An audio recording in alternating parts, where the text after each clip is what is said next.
Seja bem-vindo a mais um Buzz Factor.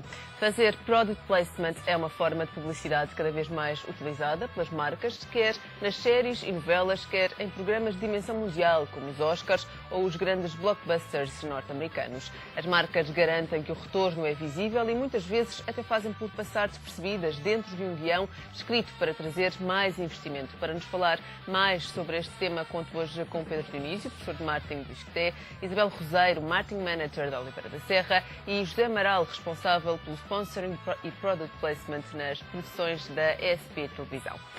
Muito bem-vindos, bem-vindos ao Buzz Factor. Professor, comece por si, se calhar, para nos explicar de uma forma mais teórica, para que todos lá em casa possam perceber o que é exatamente o product placement.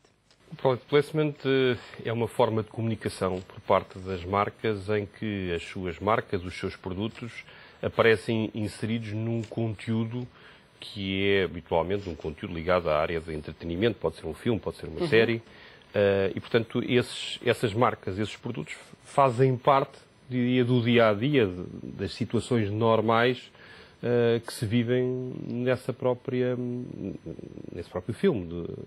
Nomeadamente em Portugal, nos últimos anos, tem ficado muito mais desenvolvido porque tem havido um crescimento da produção própria, portanto, nomeadamente através das novelas, onde é natural que estas situações relativas a produtos e a marcas façam parte da trama da própria novela. Portanto, o crescimento do product placement em Portugal está diretamente relacionado com o crescimento da produção televisiva própria e, portanto, esse crescimento, nomeadamente das telenovelas, que são programas que aparecem todos os dias em casa, portanto, há todos os dias oportunidades para o fazer. Porque quando importamos séries, pode haver product placement, mas ele é feito nos Estados Unidos, na Inglaterra, claro, onde a série for feita. Enfim, pelo menos não é habitual haver alterações, é possível tecnicamente, mas não é habitual haver alterações às imagens fazendo product placement específico para cada país a partir de uma série que é feita noutro país. É verdade, Manuel, esse crescimento está ligado com o crescimento também da produção em Portugal? Sim, sem dúvida nenhuma. O product placement hoje constitui, de facto, uma ferramenta única para a presença das marcas nos produtos. E pegando no que disse o professor, de facto, nós estamos perante a produção de ficção nacional tem tido nos últimos tempos um crescimento muito significativo. Portanto, nós diariamente, se pensarmos que estamos a falar numa realidade que contacta com 2 milhões e meio de pessoas que diariamente estão disponíveis para se sentar e para assistir a um programa de ficção. Portanto, isto naturalmente tem um valor enorme e as marcas naturalmente querem estar presentes onde estão as pessoas. E até porque, além dessas pessoas que diariamente assistem, existe também uma outra forma hoje em dia de ver televisão, não é? Que é cada vez mais seletiva, onde o time warp, que é a designação correta para a forma como selecionamos o que vemos, não é? De várias formas e com quase todas as operadoras que nos permitem gravar e ver mais tarde. E aí essa publicidade se calhar faz mais sentido do que a publicidade que, por exemplo, passa nos intervalos e que tem budgets cada vez mais reduzidos. Sim, que são as ditas publicidades convencionais. Portanto, o nível de eficácia de uma ação de comunicação inserido dentro de uma realidade, dentro de uma narrativa, portanto, não tanto o anúncio, mas mais storytelling, é algo que, de quem nos contacta, das marcas que querem estar presentes nas nossas histórias, é um fator de confiança, né? Portanto, é um elemento de confiança que sabem que, de facto, a mensagem irá passar. A dispersão nos outros formatos, portanto, o tal paradigma de negócio das televisões, em que são breaks, né? E os breaks, no fundo, dispersam a audiência e faz pensar, são níveis de investimento diferentes, são valores diferentes. O que é mais caro neste momento? Não, mais caro continua a ser, naturalmente, a publicidade dita convencional. Qual é a mais eficaz? Isso aí depois caberá, se calhar, ao professor e também às pessoas responsáveis pelas marcas avaliarem, mas eu tenho a opinião que, de facto, as coisas têm um nível de eficácia é completamente diferente de uma e de outra, não é? É claro que estamos a falar de realidades completamente diferentes e de estratégias de marketing completamente diferentes. Mas do lado criativo, é algo que também é importante salientar, é que do nosso lado, enquanto produtora de conteúdos de ficção, e uma vez que a nossa vida é rodeada de marcas, nós queremos ter marcas. Claro. Portanto, não faz sentido estarmos permanentemente a cenografar marcas de água se a água está lá. E, portanto, para criarmos aquela história que tem que ser verosímil, nós não queremos realidades, quanto mais real for a história, melhor é a nossa história. E é esse chamar de marcas aos nossos produtos que nós recebemos de braços abertos. Existe, de facto, essa questão muito pertinente e para quem, para qualquer consumidor comum, às vezes salta a atenção não só o product placement em si, mas também quando as marcas estão quase que escondidas, sob a forma de nomes que os guionistas arranjam, não é? Para disfarçar algumas marcas. Recordo, por exemplo, os casos dos computadores, não é? Sim. É um exemplo e seguramente que haverá outros, as águas, como acabou de dar. Esta questão do product placement vem também solucionar isso e tornar precisamente, como dizia, mais real a história em si, não é? Sim, pretende claramente pôr um bocadinho, acentuar mais esse chamar de marca ao produto. Pela questão real que nós necessitamos de contar histórias reais, não é? E quanto mais for o enquadramento da nossa vida, do nosso dia-a-dia, portanto, repare, as histórias que fazemos são histórias do dia-a-dia. Claro. Portanto, e no dia-a-dia nós temos presença de produto. E quanto mais esta proximidade, estes vasos comunicantes estiverem ligados, mais riqueza na narrativa nós conseguimos traduzir. Portanto, é sempre recebido de braços abertos estas presenças de marca nos nossos conteúdos. Não é? Claro. Isabel, para as marcas, é mais produtivo do que estar num spot publicitário, num break publicitário ou não? A resposta é depende. Depende, obviamente, dos objetivos que nós temos. Se temos um objetivo de passar uma mensagem muito clara, a publicidade convencional tende a ser mais eficaz, porque conseguimos passá-la. Se temos como objetivo, como foi o nosso caso na participação das novelas, contar um bocadinho mais sobre a nossa história e sobre os nossos valores, então este formato é muito mais interessante. E foi isso, no fundo, que nos aconteceu à marca Oliveira da Serra, quando participou na novela Laços de Sangue, foi termos a oportunidade de contar a nossa história. Mas aqui foi um product placement que teve uma envolvência especial e que também foi uma inovação, não é? Podemos dizer assim, porque foi o contar de uma história a partir da própria marca, não é? Portanto, foi um product placement que existiu do início ao fim da novela, não é? Exatamente. No fundo, isso nasceu porque já existia esse enredo na novela. Havia uma personagem da novela que ia para o Olival e que ia recuperar o negócio da família e voltar a tornar esse negócio viável. Ia ter um Olival novo, um lagar novo e lançar uma marca nova. E a SIC contactou-nos nesse momento e isso teve uma coincidência fantástica porque era precisamente nesse momento em que a nossa marca estava. Oliveira da Serra estava a renovar o Olival e nesse mesmo ano construiu um lagar e inaugurou esse lagar. E, portanto, houve uma coincidência muito interessante entre aquilo que se passava na novela e aquilo que é a nossa realidade. E tivemos a oportunidade de contar toda essa nossa história. Mostrar ao consumidor de onde é que vêm os azeites, os nossos azeites Oliveira da Serra, mostrar o nosso Olival, mostrar o nosso lagar e contar um bocadinho a nossa história. Portanto, foi uma oportunidade de comunicação muito interessante que surgiu no momento exato para a marca. E que retorno é que isso deu à marca? O retorno foi muito positivo.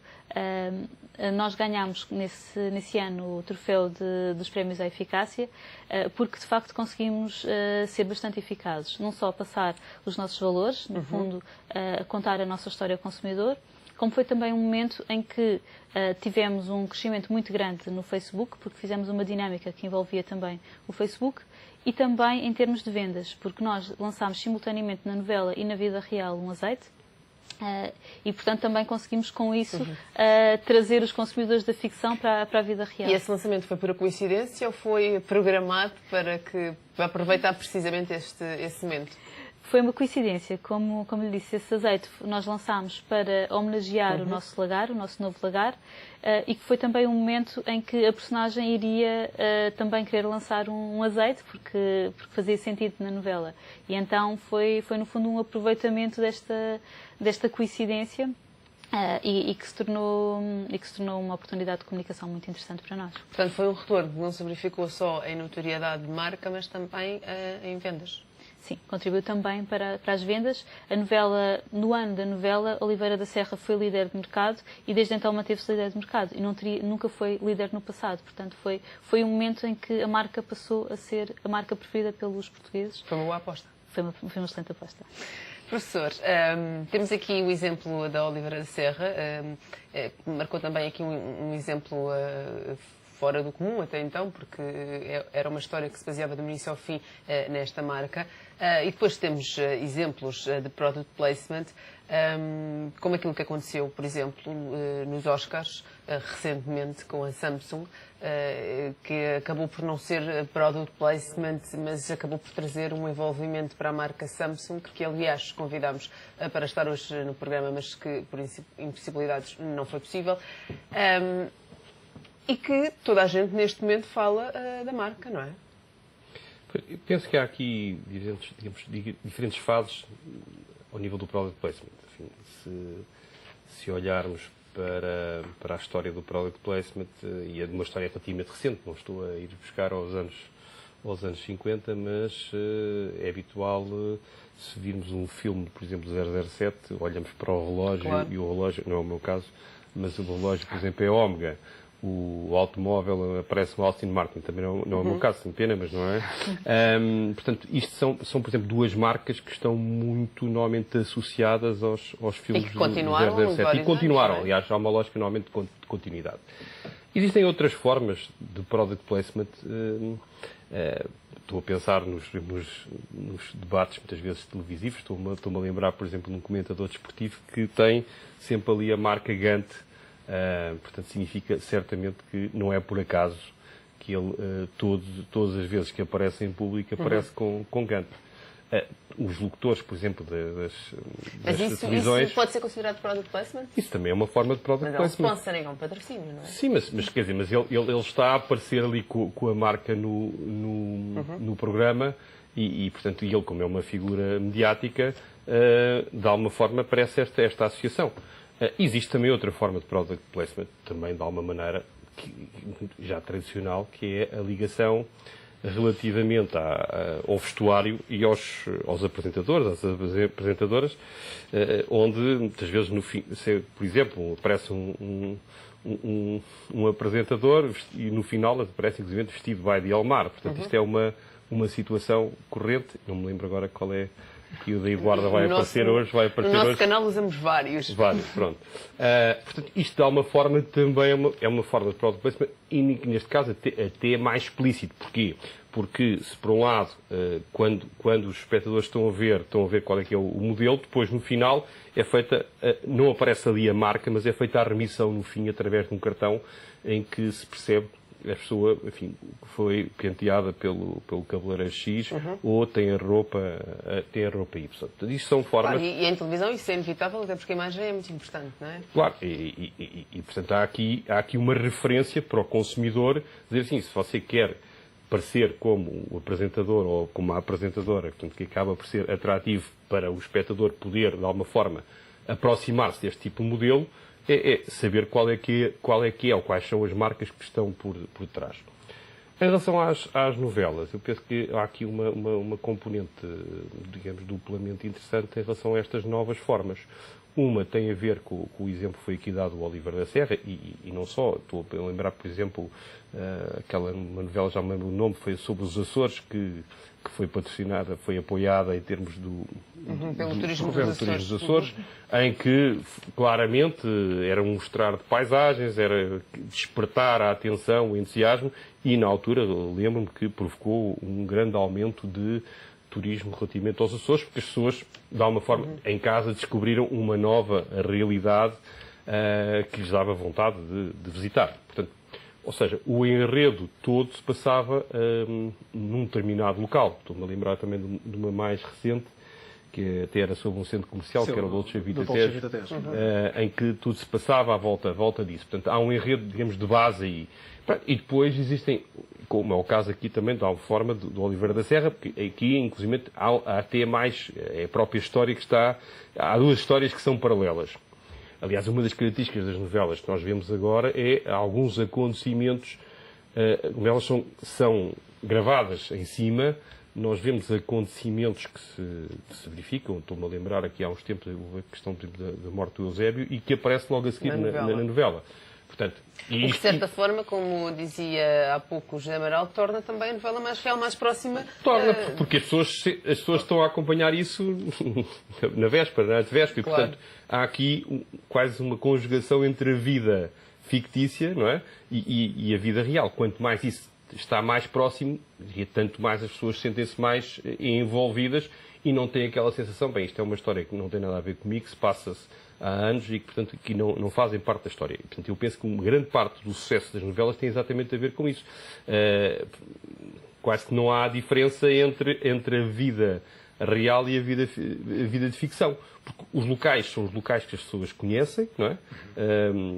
Não é por acaso que passamos imagens da Ponte sobre o Tejo, da cidade de Lisboa, do Porto, do Alentejo, dos Açores. Portanto, as pessoas conhecem os próprios locais e quando os acontecimentos estão mais interligados, como foi aqui dito relativamente, por exemplo, à questão do Facebook e das ações que são feitas assim, portanto, há aqui um cruzamento entre uma situação e outra. Portanto, neste caso, há um conjunto também de marcas que fazem parte do dia-a-dia.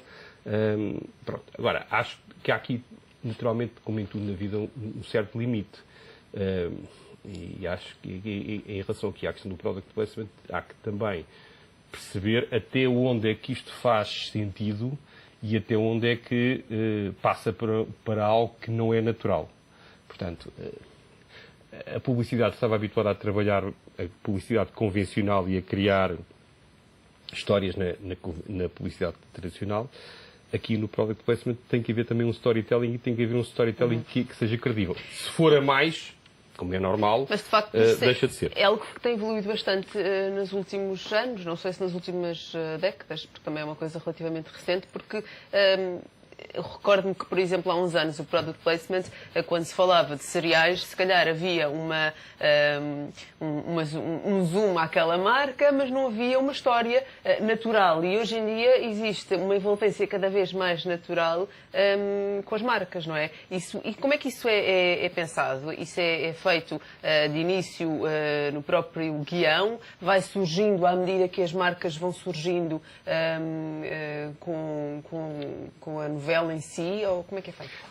Isto acontece de duas formas. Nós temos o exemplo da Sovena, que foi quase parte integrante na narrativa, até daqueles exemplos que nós, daquelas integrações que nós recebemos de braços abertos, porque do nosso lado, e também pegando aqui das palavras do professor, isto para fazer sentido, isto não é publicidade. Portanto, isto tem que ser parte integrante da história. Se extravasar, estamos a picar aquilo que leva as pessoas todos os dias a disponibilizarem-se para se sentar à frente da televisão e viajar um bocadinho. Viajar e percorrer e acompanhar a história das suas personagens favoritas. Portanto, o que habitualmente acontece é que nós tentamos antecipar estas integrações. Situações de origem, naturalmente, conseguimos desenvolver histórias em que a integração é muito mais subtil, é muito mais bem feita. Agora, não quero isto dizer que no desenrolar de um processo de novela com as audiências, e naturalmente que desperta interesse das marcas, e as marcas decidem um bocadinho mais tarde, o processo de produção um bocadinho mais com uma velocidade um bocadinho maior, e a integração já é um bocadinho mais intrusiva. Portanto, é isto que se tem que limar, é isto que temos que, no fundo, trabalhar nesta aproximação entre marca e conteúdo. Porquê? Porque, naturalmente, que há exemplos da Sovena que nós queremos fazer, de Oliveira da Serra, que queremos fazer mais, porque é bom para a marca e é bom para a história. E o consumidor recebe esta informação e naturalmente, aumenta a riqueza da própria história, não é? Porque traz mais realismo, traz mais a realidade diária, e é isto que nós procuramos. Quando iniciam uma novela, como é que fazem? É a SP que contacta as marcas? São depois de ela estar no ar, as marcas também vos contactam porque percebem que se calhar podem agarrar aquela história ou aquela personagem? Sim, é das duas formas. Portanto, é quando o processo de criação de uma sinopse, existem logo situações que são consideradas oportunidades de integração de marca. E aí, juntamente com a equipa da área comercial da SIC, ou da RTP, que são os nossos clientes, acabamos por contactar essas marcas, naturalmente com uma dinâmica de canal por trás, que nos dá aqui uma força de contacto muito maior. E o processo é dinâmico, portanto, no fundo há aqui um levantamento de oportunidades comerciais e procuram-se algumas marcas para poderem comunicar a sua presença ao longo de X episódios. Isso é a fase inicial. Paralelamente a isso, à medida que a própria história vai sendo desenvolvida, surgem oportunidades de integração de marca. E aí também pontualmente vamos levantando essas possibilidades e vemos até onde é que podemos contar com a marca de forma a termos este equilíbrio, não é? Presença real e também temos depois a própria contrapartida. Pois é curioso também que cada vez mais as marcas gostam de acompanhar os perfis das personagens. Não é? Às vezes a marca é muito bem recebida, é um fato à medida, mas ele é o malandro ou ele é uma pessoa menos consensual e ainda existe esta questão em Portugal muito ligada à questão da moral e à questão da associação de uma marca a uma personagem menos positiva, que as coisas estão naturalmente a mudar. Portanto, já tivemos experiências de autênticos velhacos, não é? Passa a expressão, que são patrocinados e têm presença de produto, mas ainda existe este lado de queremos sempre o lado bom, o estereótipo da boazinha, e aí sim há naturalmente a presença da marca é muito mais, é um chamariz. Quando as pessoas não são assim tão consensuais, o que na novela é um bocadinho complicado, não é? Acaba por ser um bocadinho mais difícil, mas vamos gerindo a história, são histórias abertas e conseguimos naturalmente ir trabalhando estes caminhos de maneira a que tínhamos uma boa história e tínhamos uma boa presença de marca. Isabel, isso também aconteceu um pouco na novela em que a marca Oliveira da Serra foi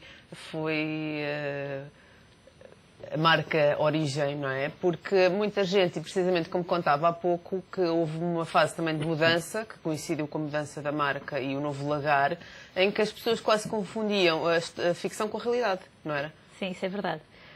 Houve um momento na história da marca em que a personagem da novela ia submeter o seu novo azeite a um concurso de qualidade de azeite. E eu lembro-me que nesse momento houve algumas pessoas que nos perguntaram se nós íamos ganhar ou não o prémio. Portanto, teve alguma graça as pessoas questionarem-nos sobre o que ia acontecer a seguir na novela. E no fundo também é isso que nós pretendemos. Tudo o que se passou na novela era real. O olival era real, o lagar era real, e isso também fazia com que as pessoas acreditassem de facto que aquilo que estava a acontecer era real. E isso faz com que as pessoas se envolvam muito mais com as marcas. E também mostra o outro lado das marcas, não é? Neste caso mostraram o lagar, a produção em si, como é que é feito, como é que é todo o processo. E os consumidores também têm alguma curiosidade de conhecer isso, não é? Exatamente. E num spot publicitário de 30 segundos é muito difícil demonstrá-lo. É muito difícil e é menos interessante. As pessoas estão menos interessadas em ver um spot publicitário sobre a produção do azeite do que ver a sua personagem da novela a fazer exatamente esse percurso. Porque acabam por se identificar com a personagem da novela e, portanto, faz sentido para elas acompanhar e conseguir perceber que ela, de facto, atinge o seu sonho. Ela tinha o sonho de lançar o azeite e atinge esse sonho e renova o olival. E, portanto, no fundo, há uma identificação com a personagem e logo com a marca, de uma forma mais natural do que sendo uma publicidade da própria marca. Vamos já continuar esta conversa na segunda parte deste Buzz Factor. Fique por aí, nós voltamos já de seguida. Seja bem-vindo à segunda parte deste Buzz Factor. Hoje falamos de Product Placement. Conto para isso com Isabel Roseiro, José Amaral, Pedro Dionísio. Começo por si esta segunda parte, José. Temos aqui também uma outra questão que falámos há pouco com o professor Pedro Dionísio, que gostava de falar também consigo, que e que referiu também agora nesta questão de ser vilão e de ser o bom da história. Existe também muitas vezes uma transposição deste product placement para fora do ecrã, ou seja, em alguns atores e algumas marcas também mostram interesse em permanecer com esses atores fora do ecrã. Isso acontece muitas vezes ou não? Sim, acontece. Muitas vezes, não o direi, mas existem já alguns casos em que quando o product placement ou quando aquela experiência de integração de marca num conteúdo nosso faz parte de um dos pontos da estratégia de comunicação de algo maior e existe de facto um retorno significativo. Naturalmente que a associação da ligação à personagem extravasa a própria história. Portanto, depois existe uma continuidade dessa personagem que representou aquele perfil que a marca entendeu acompanhar na presença do produto fora do ecrã. E tivemos vários casos que aconteceram isso. Temos experiências agora, por exemplo, com o Intermarché, em que existe uma forte ligação com o ator principal, com a divulgação de um programa, que é o programa Origens, que está presente em Bem-vindos a Beirais. Portanto, existem vários exemplos em que a vida da personagem, ou a vida daquela marca com aquela personagem, não acaba quando acaba a história. Portanto, vive para além do momento, mas isso é inserido dentro de uma campanha onde a novela ou o produto de ficção é parte integrante da mesma. Não é? Este sucesso e que tem vindo a ser aperfeiçoado por vocês cada vez mais, também faz com que haja um maior interesse das marcas à partida ou não? Ou seja, já não há uma necessidade tão grande de ir atrás das marcas, elas próprias já vão ter convosco? Há uma natural continuidade.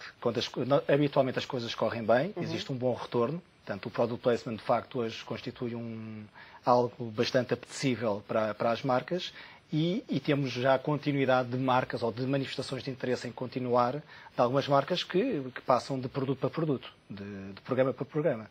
E isso naturalmente satisfaz-nos porque, de facto, estamos a fazer um caminho, que costuma ser que o caminho faz caminhando, e, de facto, aqui é o que foi há uns anos atrás, não há muito tempo, o que é hoje o product placement. De facto, existe aqui mais músculo na atividade. E é algo que temos que continuar a explorar e a desenvolver. Não é? Isabel, essa continuação fez-se ver também no caso da Oliveira da Serra, depois daquela experiência diferente, não é? Que foi de estar numa novela do início ao fim. Tem feito vários exemplos mais pontuais de product placement, ou não? Neste momento não estamos a fazer, fizemos essa que correu muito bem porque veio ao encontro daquilo que eram os objetivos da marca naquele momento. Neste momento não faz tanto sentido para nós porque temos outros objetivos de comunicação que não passam por soft sponsoring, que foi no fundo o que fizemos. Portanto, para já não fizemos, mas estamos obviamente disponíveis para o fazer porque foi uma experiência que correu bastante bem. Portanto, estamos obviamente disponíveis para voltar a fazer. Professor, falando há pouco daquela questão que estávamos a falar, de existir vários tipos de product placement, como é que se pode fazer esta diferença e se esta diferença, eu sei que este senhor não me vai responder, mas com certeza que se fará também diferente em valores daquilo que as marcas pagam para estarem presentes. Temos programas como o X Factor, que também, o Fator X, que também esteve na SIC há pouco tempo, onde temos, por exemplo, um simples copo de Coca-Cola, não é? E está ali, por simplesmente por estar. Temos outros exemplos também em séries mais antigas, onde, por exemplo, surgiam marcas como a Cerelac ou a Nestlé, porque eram produtos de época e que fazia sentido estarem naquela série, sem necessariamente terem pago por isso. Como é que se faz esta distinção? Bem, naturalmente que essas distinções têm a ver com os acordos que se estabelecem entre duas entidades. Não é uma lógica aqui é difícil ter a ver uma lógica tipo tabela, e mesmo na publicidade convencional entre a tabela e a realidade a diferença é muito grande. Portanto, a tabela é uma ficção e a realidade é outra, porque existem vários tipos de descontos, rapéis, etc., em função das continuidades, dos momentos, a dimensão dos clientes, a dimensão das agências de meios, das centrais de meios, enfim. Portanto, há aqui multiplicidade de valores. Ora, por maioria de razões, numa situação como esta, a multiplicidade de situações leva a que seja difícil de haver aqui uma questão de padronização. De qualquer forma, há aqui um ponto que eu gostava de voltar só um bocadinho atrás. Que tem a ver com esta questão das várias vagas de product placement e da vaga que eu acho que é a vaga mais interessante, que é a que está a chegar agora, e que, inclusive, aqui a Isabel já falou nela, quase prematuramente no sentido de primeiras situações. Penso que as situações mais interessantes são as situações onde existe a integração entre a vida real e a vida da ficção. Ou seja, em que a diferença entre uma coisa e outra praticamente quase não existe. E que há participação por parte do espectador. Ora, como é que esta integração hoje na verdade, pode ser feita? Muito através da questão das redes sociais e da forma como aí o consumidor se pode exprimir, pode encontrar, pode fazer interações. E este tema é um tema que está neste momento está na ordem do dia. Nós, inclusive, no ICTE, como sabe, temos uma unidade que é o Marketing Futurecast Lab. Este ano, aquilo que vamos fazer é estudar aqui a questão do papel das redes sociais e da integração das redes sociais na estratégia das marcas, tanto a nível nacional como a nível internacional.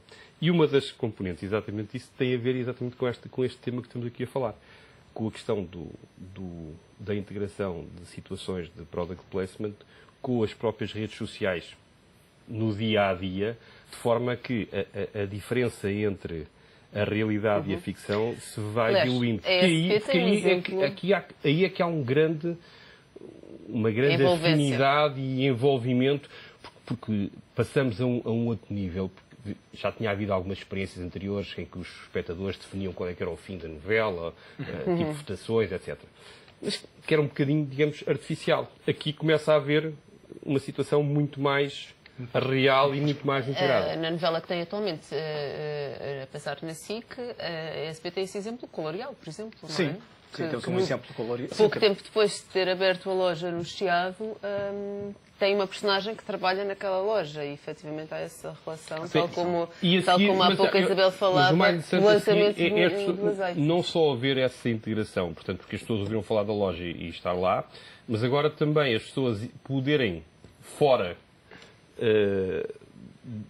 do ecrã, interagirem nas redes sociais e essa própria interação das redes sociais a seguir aparecer no próprio ecrã. Ou seja, a determinada altura, esta diferença entre a realidade e a ficção esbate-se. Sim, sim. E quanto mais se esbate, mais as pessoas se sentem parte, não como espectadoras, mas como fazendo parte da própria ficção.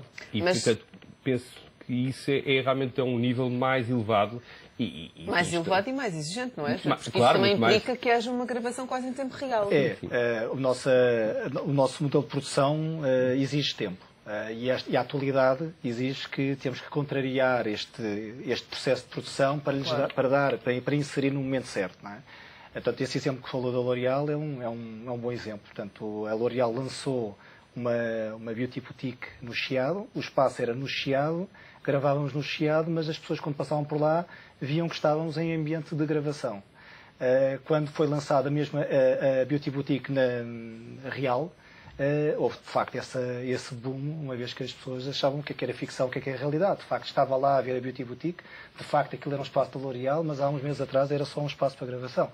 Portanto, esta proximidade com as marcas, naturalmente que isto é muito mais exigente em termos de escrita e em termos de integração na própria história, mas é o patamar a seguir, não é? Portanto, o que é ficção, o que é realidade, não é? Onde é que acaba um e começa o outro, é o caminho que vai acabar por acontecer de uma forma um bocadinho mais intensa. Não é? Não acha que muito esta questão das redes sociais são o meio mais natural das pessoas poderem expressar? Sim, claro e, portanto, poder haver aqui uma componente de interação delas na própria ficção. Totalmente. Inclusivamente há outros bons exemplos em que o próprio personagem interage com potenciais consumidores enquanto personagem. Na rede social a comentar aquilo que já fez ou que faz, e recebe, digamos, sugestões de quem é potencial consumidor ou de quem segue aquela marca, o que tem um valor inequívoco. Está aqui a Isabel e saberá melhor do que eu o que é que isto poderá representar para uma marca, mas acontece isso, naturalmente. O limite da ficção é aquilo que nós quisermos dar. Mas... É por isso que mesmo que este ano, um dos temas que vamos estudar este ano, ao nível do Marketing Futurecast Lab, é exatamente este papel das redes sociais.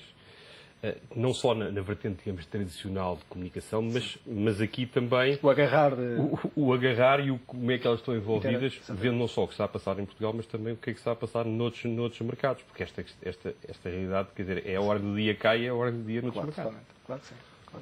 Numa dimensão grandiosa, num mercado que também é todo ele muito fora do comum, que é os Estados Unidos. Aquilo que aconteceu, por exemplo, na cerimónia dos Oscars, não com a selfie que já toda a gente fala, mas, por exemplo, com as pizzas, não é?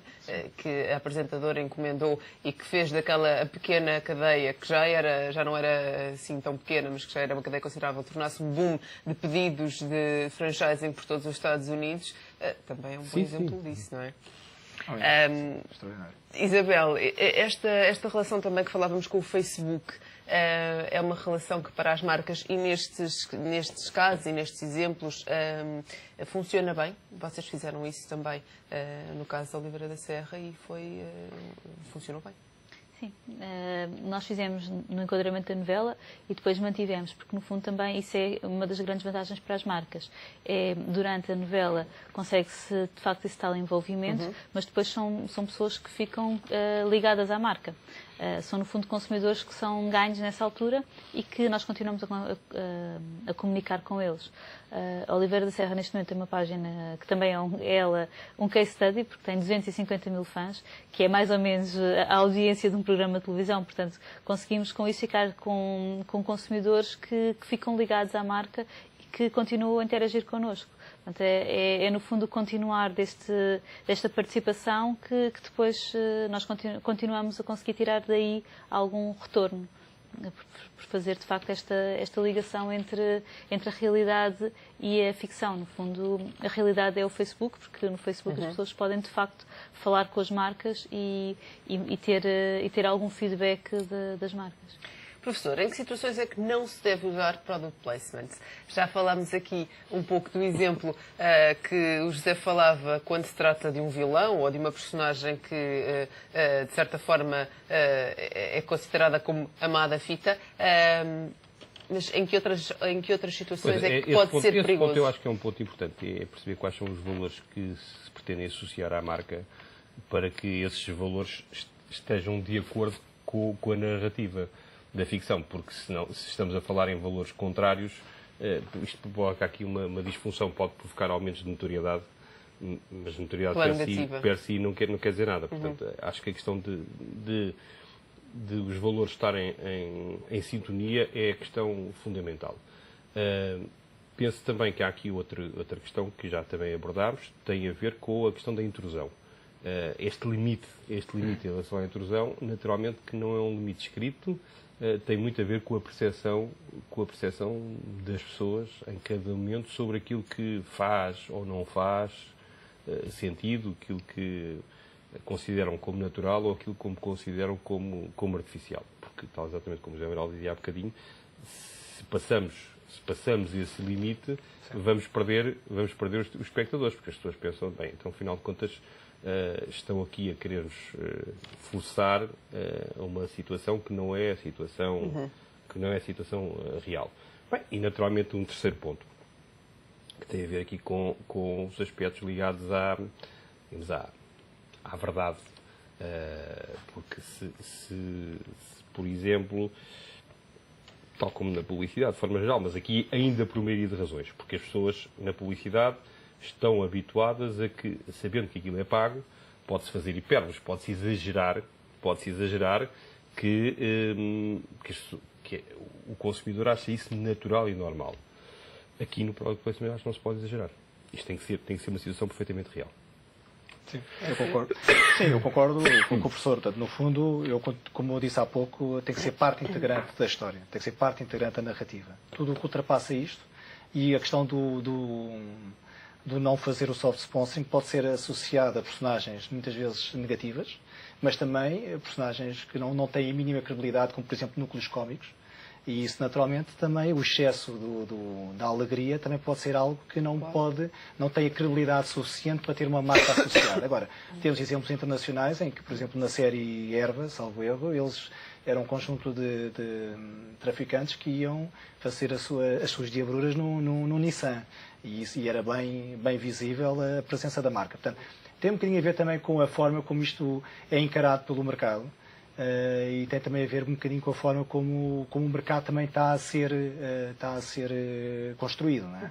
E também tem a ver com o target? Também tem a ver com o target. Portanto, estamos a falar, as novelas ou as séries de ficção têm um público muito bem definido e, naturalmente, que as temáticas são atuais, mas as integrações das marcas têm que ser pontuadas com mais algum rigor. Não é?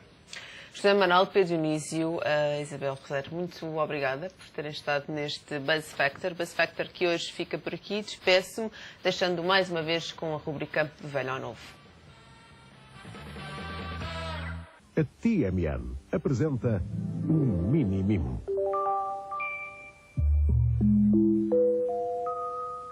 Gravador de chamadas, marcação por voz, kit mãos livres auricular, despertador, memo de voz, roaming, 11 toques que tocam e um que vibra. Tudo isto e muito mais, como no novo mimo da TMN, o Mini Mimo, o mais pequeno telemóvel dos que já vêm com cartão recargável. Mini Mimo é o maior. A TMN apresenta o outro mimo. Chamadas ilimitadas, SMS ilimitadas, voicemail, e-mail, internet, roaming para todo o mundo, milhões de músicas que tocam e um serviço de televisão para ver no telemóvel. Tudo isto e muito mais. Isto não vai caber aqui tudo! Os mimos não falam. Mel, a outra vida da TMN.